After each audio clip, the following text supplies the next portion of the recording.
नमस्कार, ये आकाशवाणी पटना है। अब आप अभिषेक दास से प्रादेशिक समाचार सुनिए। पहले मुख्य समाचार। प्रधानमंत्री नरेंद्र मोदी ने जीएसटी दरों में किए गए सुधारों की सराहना की। कहा, सरकार के इस फैसले से समाज के हर वर्ग को लाभ होगा। जीएसटी परिषद द्वारा स्वीकृत नई दरें 22 सितंबर से लागू होंगी। दैनिक उपयोग की वस्तुएं होंगी सस्ती।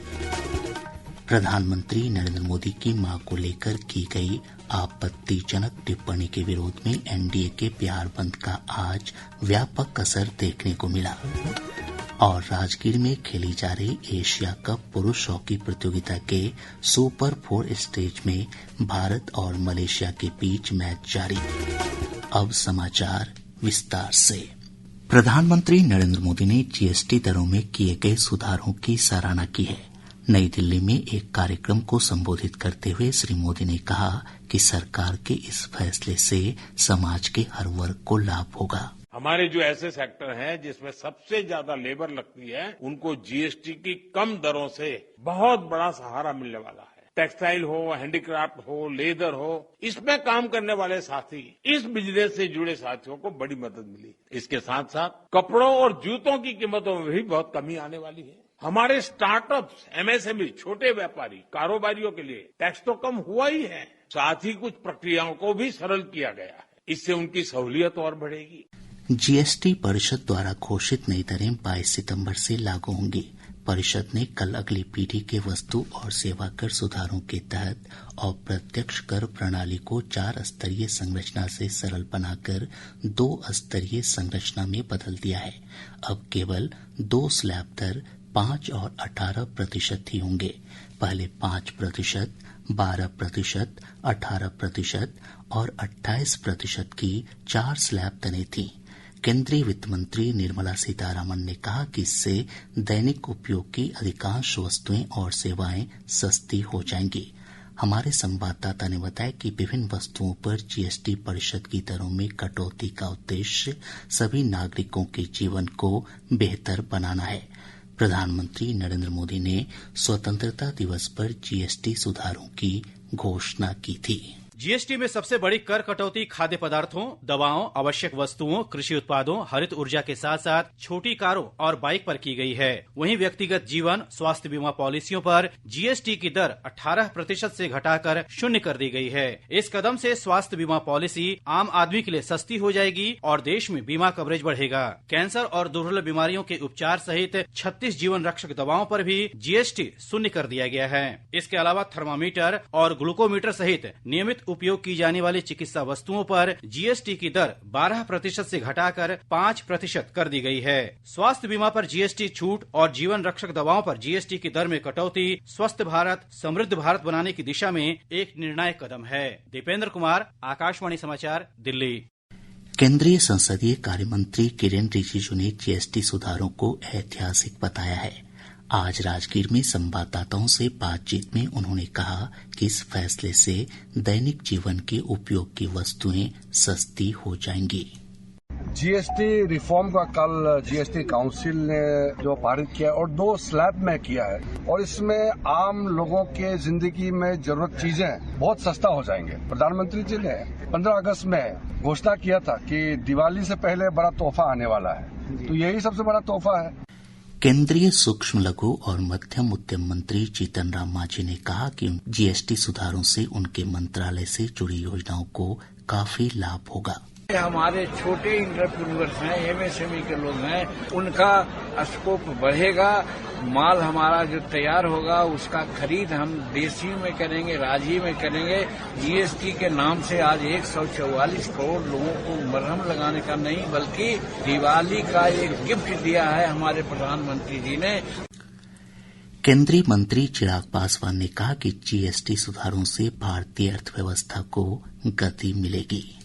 मैं इसके लिए प्रधानमंत्री जी और वित्त मंत्री जी का विशेष तौर पे धन्यवाद करूंगा, क्योंकि मेरे विभाग से जुड़े हुए भी कई ऐसे विषय हैं जिसमें जीएसटी को लेकर हम लोग लंबे समय से राहत की हम लोग मांग कर रहे थे। आज मुझे खुशी है कि एक बड़ी आबादी को राहत देने का कार्य किया गया। मध्य वर्ग हो या लघु उद्योग हो, उनको जिस तरीके से जीएसटी की दरें कम कर जो वादा प्रधानमंत्री जी ने लाल किले की प्राचीर से किया था, आज प्रधानमंत्री जी ने अपने उस वादे को पूरा किया। जीएसटी मंत्री समूह के अध्यक्ष और बिहार के उप मुख्यमंत्री सम्राट चौधरी ने कहा कि जीएसटी सुधारों से भारतीय अर्थव्यवस्था मजबूत होगी।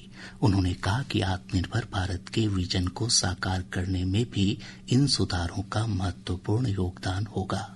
आदरणीय प्रधानमंत्री जी, आदरणीय वित्त मंत्री जी को धन्यवाद देता हूं। उनके मार्गदर्शन में पूरे जीएसटी काउंसिल ने इसको पास किया। किसानों की चिंता की गई, किसान के साथ साथ आम व्यक्ति की चिंता की गई, पूरे भारत की अर्थव्यवस्था की चिंता की गई, मेडिकल सेक्टर को पूरी तरह इससे एग्जम्प्ट किया गया। इसलिए पूरी तरह भारत में स्वदेशी अभियान को ये बूस्टर डोज है जो मोदी जी और निर्मला जी ने इस देश को देने का। उद्योग निकायों ने जीएसटी सुधारों का स्वागत करते हुए कहा कि इससे व्यापार सुगमता बढ़ेगी और परिवारों को बड़ी राहत मिलेगी। Bihar chamber of commerce and industries के अध्यक्ष सुभाष कुमार पटवारी ने कहा कि यह फैसला ऐतिहासिक है। संस्था के उपाध्यक्ष ए शंकर ने कहा कि भारतीय अर्थव्यवस्था को गति देने में यह फैसला मील का पत्थर साबित होगा।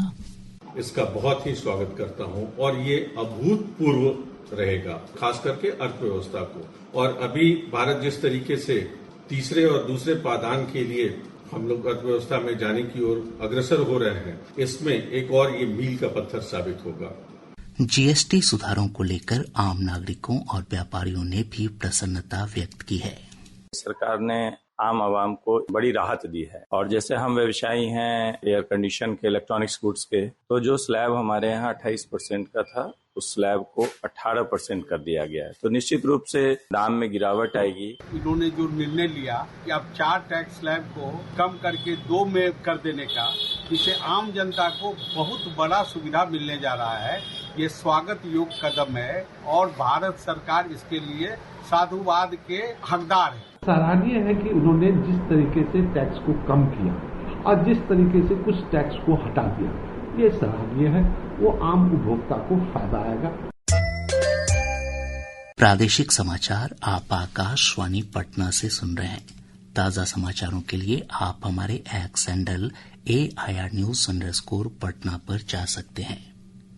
राष्ट्रीय जनतांत्रिक गठबंधन NDA के बिहार बंद का आज व्यापक असर देखने को मिला। NDA ने दरभंगा में कांग्रेस और राजद के मंच से प्रधानमंत्री नरेंद्र मोदी और उनकी मां पर की गई अपमानजनक टिप्पणियों के विरोध में यह बंद बुलाया था। बंद में भाजपा के साथ साथ जदयू, लोक जनशक्ति पार्टी, रामविलास, हिन्दुस्तानी आवाम मोर्चा और राष्ट्रीय लोक मोर्चा के नेता भी शामिल थे। इस दौरान NDA के घटक दलों के विधायक, सांसद, जिलाध्यक्ष और वरिष्ठ नेता महागठबंधन के खिलाफ नारेबाजी करते दिखे। पटना में भाजपा के वरिष्ठ नेता और सांसद रविशंकर प्रसाद ने कांग्रेस और राजद से माफी की मांग की। ये बहुत शर्मसार मामला है कि प्रधानमंत्री की स्वर्गीय माता जी का भद्दी भद्दी गालियां दी गई और आप साहब अभी तक आपको शर्म नहीं है कि एक बार हम क्षमा मांगे, एक बार कहें कि ये ठीक नहीं था। राहुल गांधी, तेजस्वी यादव, अगर हमारा दूर का भी कार्यकर्ता ऐसा करता ना, हम कार्रवाई करते, क्षमा मांगते। ये आपके संस्कार है, ये आपकी बेशर्मी है, हम इसकी बहुत भर्त्सना करते हैं।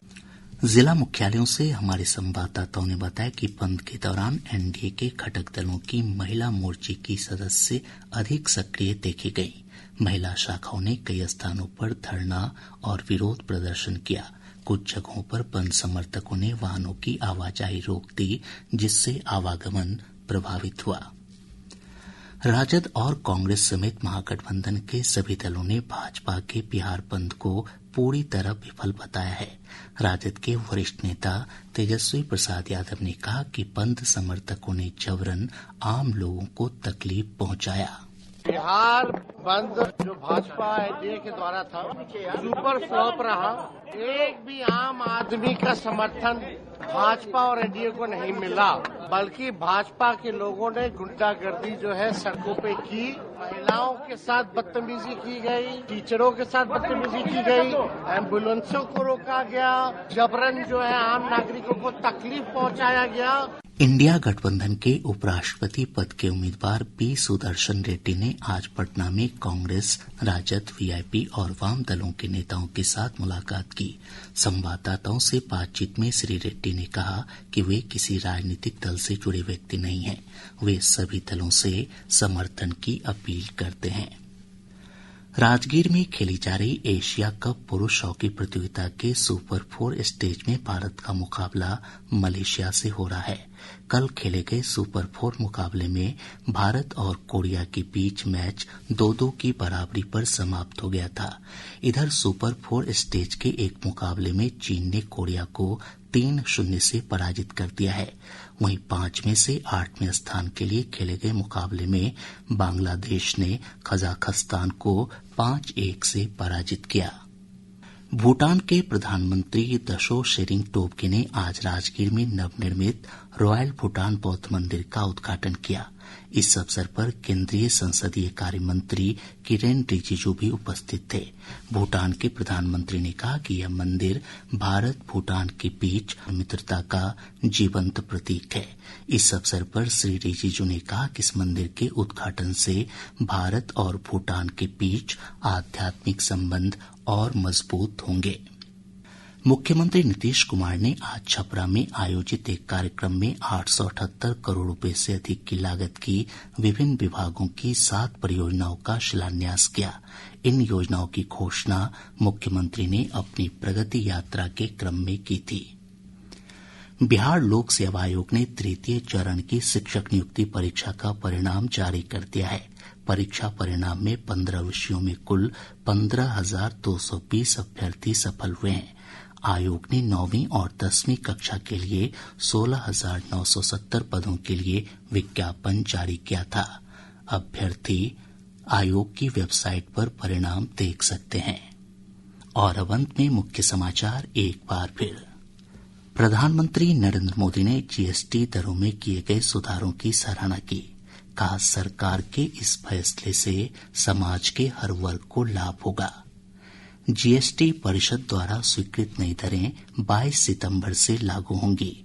दैनिक उपयोग की वस्तुएं होंगी सस्ती। प्रधानमंत्री नरेंद्र मोदी की मांग को लेकर की गई आपत्तिजनक टिप्पणी के विरोध में एनडीए के बिहार बंद का आज व्यापक असर देखा गया। और राजगीर में खेली जा रही एशिया कप पुरुष हॉकी प्रतियोगिता के सुपर 4 स्टेज में भारत और मलेशिया के बीच मैच जारी। इसके साथ ही आकाशवाणी पटना से प्रसारित प्रादेशिक समाचार का ये अंक समाप्त हुआ। आकाशवाणी पटना से अगला समाचार बुलेटिन प्रातः 8:48 से प्रसारित किया जाएगा।